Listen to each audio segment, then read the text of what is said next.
Hello, जय हिंद दोस्तों। स्वागत है आप सभी का यूनिक स्टडी अड्डा पर। तो उत्तर प्रदेश पुलिस में ऐतिहासिक रूप से इतना ज़्यादा भर्ती कभी भी नहीं आया था। कितना 60,244 पदों पर उत्तर प्रदेश में कांस्टेबल के पदों पर भर्ती का नोटिफिकेशन जारी हो चुका है। कब से फॉर्म भरा जाएगा, कब तक फॉर्म भरा जाएगा, इसके लिए एज लिमिट क्या होनी चाहिए, आयु सीमा आपकी कब से कब तक होनी चाहिए, ओबीसी एससी एसटी वालों के लिए कितने साल का छूट है, इन सारी बातों के बारे में आज के इस वीडियो में हम लोग जानेंगे। और जानेंगे कि ओबीसी वालों का सर्टिफिकेट, कास्ट सर्टिफिकेट यानी जो जाति है, कब का लग रहा है, यानी कितना समय पहले का मान्य हो जाएगा आपके इसमें। और उसके बाद हम लोग बात करेंगे सिलेबस क्या होगा, सिलेक्शन प्रोसेस क्या क्या चीज़ें होती हैं, क्वालिफिकेशन क्या होगा, यानी कि आप कहाँ तक पढ़े होना चाहिए, इन सभी चीज़ों के बारे में बात करेंगे। तो सबसे पहले कुछ इंपॉर्टेंट डेट है, उन्हें आपको ध्यान में रखना है। क्या है? तो सबसे पहले आपको जानना है कि आवेदन प्रारंभ यानी कब से आपका पुलिस का फॉर्म भरा जाना शुरू हो जाएगा। तो आवेदन यानी एप्लीकेशन स्टार्ट होगा कब से? 27 दिसंबर से। तो 27 दिसंबर से आपका फॉर्म भरा जाएगा। 27 दिसंबर से फॉर्म भरा जाएगा। और अंतिम तिथि की बात करें तो 16 जनवरी 2024 16 जनवरी 2024 तक आपका फॉर्म भरा जाएगा। तो लगभग कितना हो जाएगा? 16 इधर 4 इधर, 20 दिन लगभग आपका फॉर्म भरा जाएगा। और बात करें संशोधन, इसमें भी हो जाएगा संशोधन, और फीस जमा करने की तिथि 2 दिन ज़्यादा है, यानी 2 दिन बाद तक आप लोग कर सकते हैं। कब तक? 18 जनवरी तक। तो 18 जनवरी 2024 तक आप लोग, यदि आपका कुछ गलती हो गया तो उसमें संशोधन और फीस जमा कर सकते हैं। लेकिन फॉर्म भरने की तिथि कब से कब है? 27 दिसंबर से 16 जनवरी 2024 तक। तो ये कुछ महत्वपूर्ण दिवस है जिसके बारे में आपको जानते रहना है, इसको ध्यान में रख के एकदम चलना है।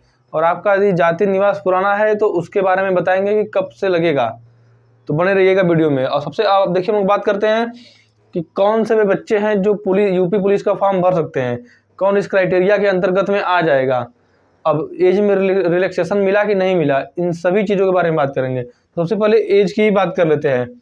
एज लिमिट की यदि हम लोग बात करें तो यदि अनरिजर्व्ड यानी अनारक्षित, या फिर कह सकते हैं जनरल वाले जिसे कहते हैं हम लोग, तो जनरल या ईडब्ल्यूएस से संबंधित है कोई, तो उसके लिए 18 से 22 साल 18 से 22 साल एज होना चाहिए, इसके अंतर्गत होना चाहिए एज।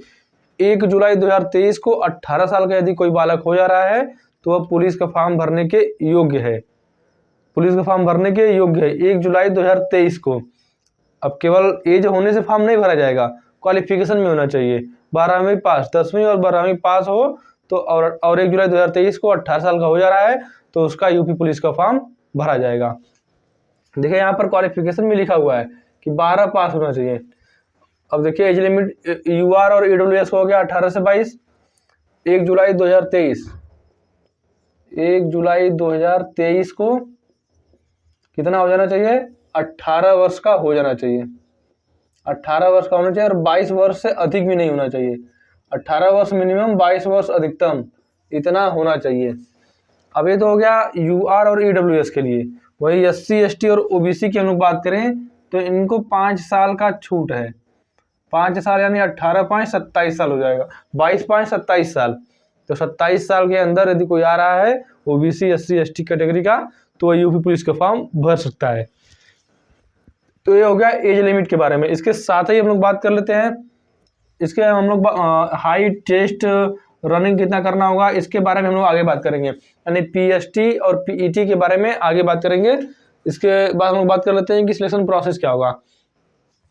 सिलेक्शन प्रोसेस की बात करें तो सबसे पहले आपका रिटन एग्जाम होता है, उसके बाद डीवीपीएसटी यानी डॉक्यूमेंट वेरिफिकेशन, और पीएसटी फिजिकल स्टैंडर्ड टेस्ट, उसके बाद पीईटी यानी क्या हो जाएगा? फिजिकल एफिशिएंसी टेस्ट, इसी के अंतर्गत आएगा।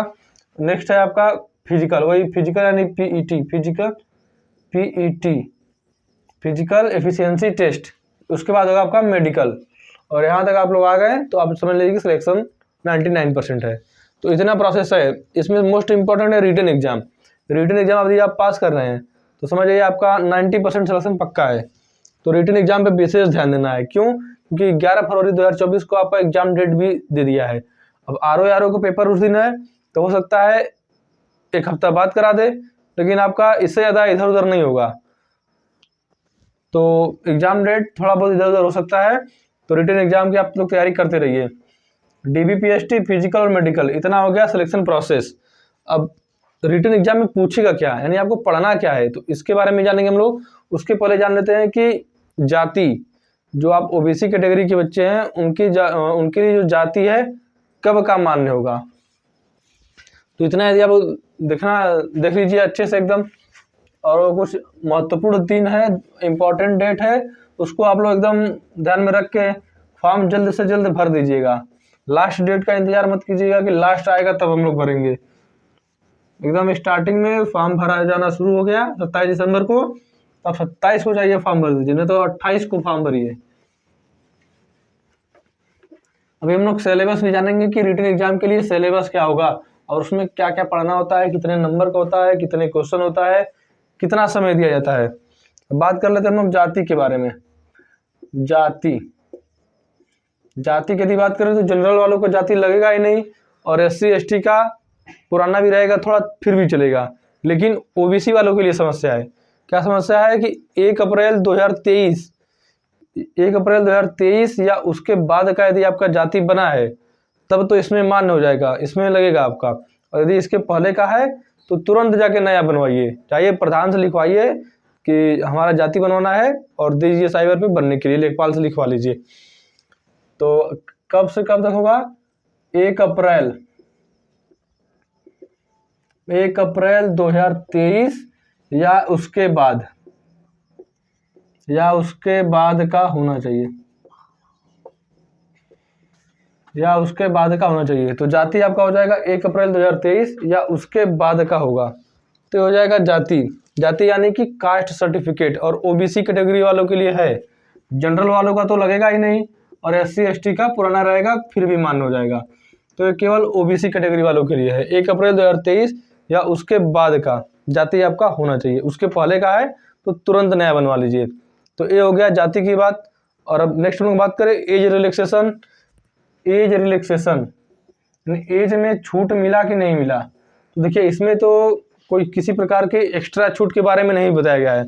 जो इसके पहले था 18 से 22 नॉर्मल जनरल वालों का, और OBC SC ST को 5 साल का छूट, तो 22 5 27, 18 से 27 उतना ही दिया गया है। इसके अलावा यदि कोई किसी प्रकार का छूट नहीं दिया गया है, अगर यदि भविष्य में दिया जाएगा तो आपको अवगत करा दिया जाएगा। तो एज रिलैक्सेशन नहीं दिया गया है। नेक्स्ट हम लोग बात कर लेते हैं रिटन एग्जाम के लिए सिलेबस क्या होगा।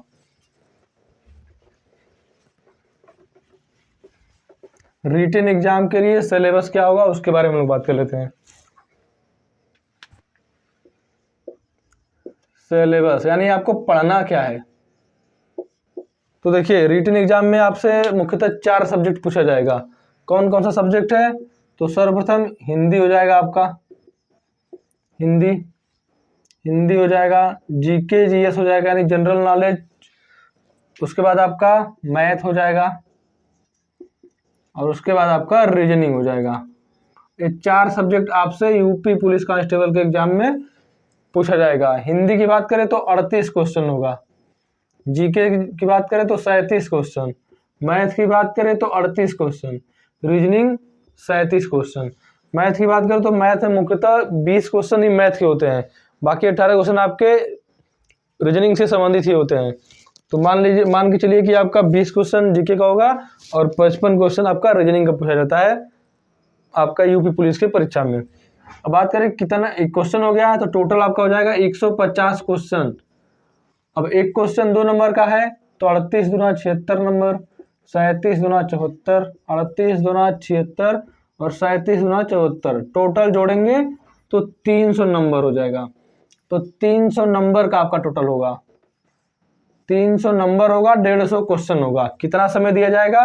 तो 2 घंटा का समय दिया जाएगा आपको, 2 घंटा का समय दिया जाएगा।